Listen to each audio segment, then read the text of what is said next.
It's time for my review of the movie Wicked. Yeah, I saw it, so you don't have to. So, if I have to sum up what it's like watching the movie, it's kind of like Harry Potter meets High School Musical. That's kind of what it felt like. And it's mostly because while you're dealing with magic and people learning magic, there's a whimsical feel to it, which of course is intentional. So I could see some elements of Matilda, where you have the idea of someone who can only tap into their powers when they get emotionally distraught. That's how they discover them. And then it really felt like Narnia, but maybe in reverse. So instead of the animals looking for a human king, the animals are enslaved by the human king. The dance choreography felt very unnecessary. Now, yes, there should be dance choreography, but the way they put it together to me just really felt like it was a bunch of dance moves that someone wanted to put into songs instead of thinking out what would make sense for the scene.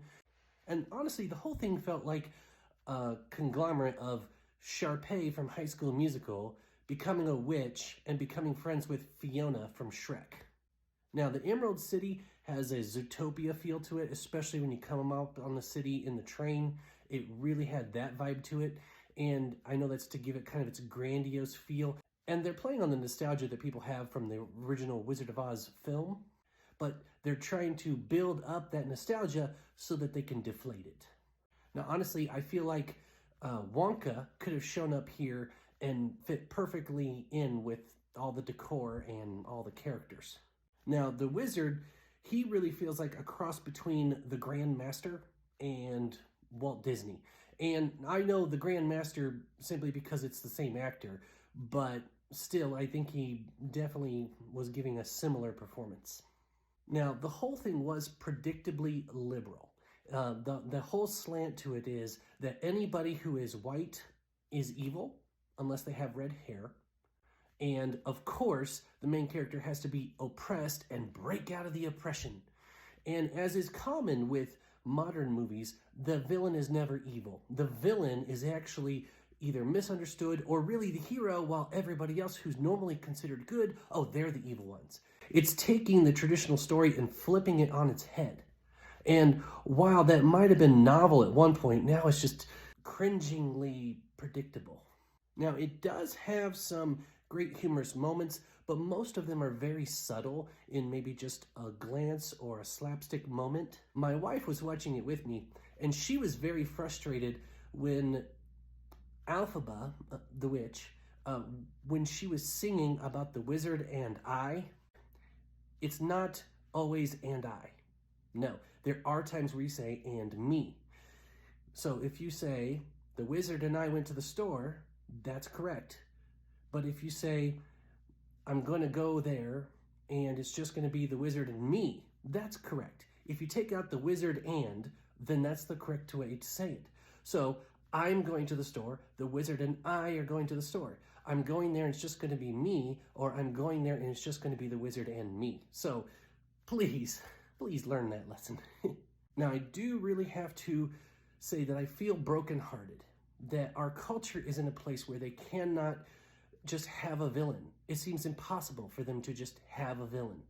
It seems like the only villains they're willing to have are ones that are not villains. And I know they want to give them some depth, but the problem is that there are people who are just plain evil. They do exist. People who enjoy being evil. Is it so hard to have a villain? But they've done this where they've turned villains into heroes or quasi-heroes or anti-heroes.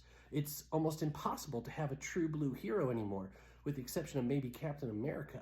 But we can see this with characters like Megamind, Gru, Suicide Squad, Thanos, and even The Greatest Showman. Yeah, P.T. Barnum, who is a despicable person. So it really feels like a destruction of classic literature just for the sake of entertainment. And I know this was originally written as a book, but while they might love The Wizard of Oz, I really feel like it does it a disservice, saying that, oh, well, the version that Dorothy told you, it was all lies. Like, why? Why does it have to be all lies?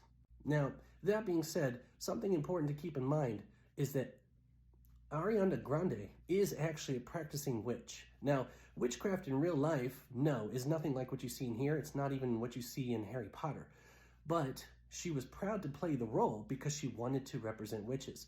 The idea here from the enemy is probably just to get people comfortable with the idea of witches so that, well, hey, they're a witch, it's okay. That's kind of the idea. It's the same reason that people make Noah's Ark into a cutesy story, even though it's all about God's judgment. Now, look, if you enjoyed the movie, you probably did not enjoy my review, and that's okay. But I will say that we do need to be careful what we allow to influence us. So if this doesn't influence you, it's not going to do you any harm. Overall, it was okay.